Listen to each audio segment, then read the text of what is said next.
राजधानी रायपुर में व्यापारी से मारपीट कर लाखों रुपए नकदी रकम डकैती करने वाले 10 आरोपियों को पुलिस ने गिरफ्तार कर लिया है। वहीं घटना के मास्टरमाइंड सहित 3 आरोपी अब भी फरार हैं। आरोपियों के कब्जे से लूट की नकदी रकम 7,95,400 जब्त किया गया है। आपको बता दें, यह पूरा मामला माना थाना क्षेत्र का है। जैसा कि आप सभी लोग को पता है, 16 मई को रात को 9 बजे जो डुमर तराई का जो थोक व्यापारी वाला जो संघ है, वहाँ जो मंडी है, वहाँ से वापस आ रहे थे जो आवेदक जो है नरेंद्र खेतपाल जी,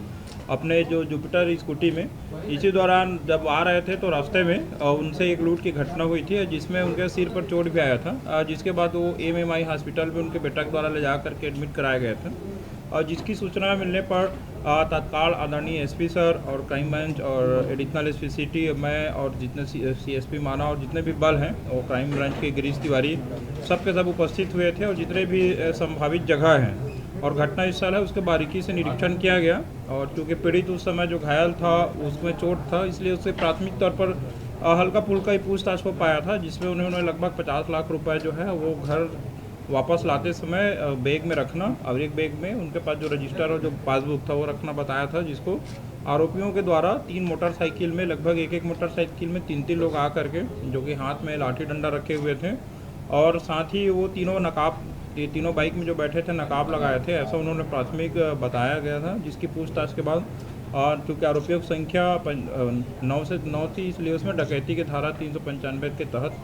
अपराध पंजीबद्ध करके विवेचना में लिया गया था। आदरणीय SP सर और क्राइम ब्रांच की जो टीम है, उनके मार्गदर्शन में लगातार इसमें जितने भी अलग अलग टीम बना करके सभी जो संभावित जगह हैं, खास करके जो CCTV फुटेज जहाँ जहाँ मिल सकते थे, सभी में रात से ही लगातार टीम लग गई थी। और आसपास के लोगों से और जो डुमर तराई में जो संघ है वहाँ से, और जो घटना स्थल है वहाँ से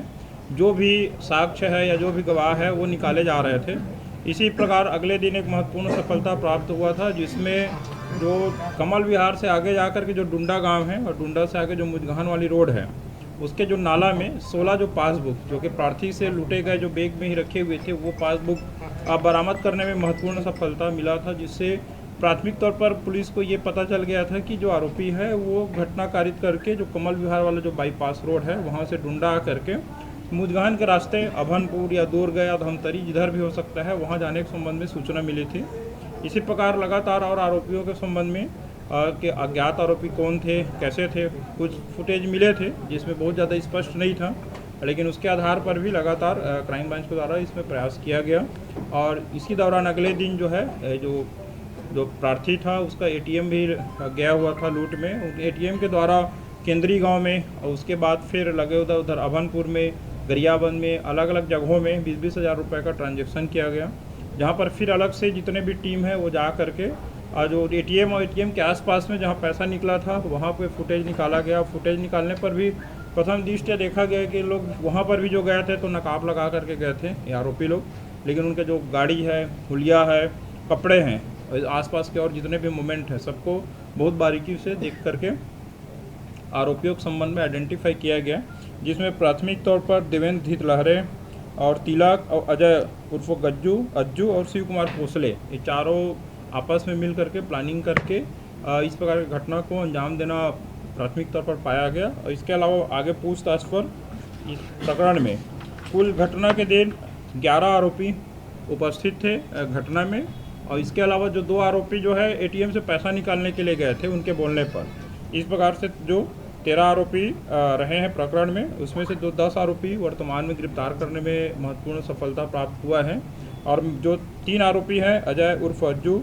और देवेंद्र धीत लहरे और तिलक, ये वर्तमान में घटना के बाद से लगातार फरार हैं। ये तीनों का नाम आ गया है और तीनों के जो भी संभावित स्थान हैं उसमें भी अलग अलग टीम क्राइम ब्रांच की भेजी गई है, और जिसमें निश्चित रूप से पूर्ण विश्वास है कि आने वाले समय में जल्दी ये तीनों भी गिरफ्तार हो जाएंगे। इसके अलावा अभी प्राथमिक तौर पर जो आरोपियों से लगभग 7,95,000 रुपये जो लूट के हैं, जो इनको बंटवारा में एक प्रकार से मिला था, वो बरामद करने में सफलता प्राप्त हुए हैं।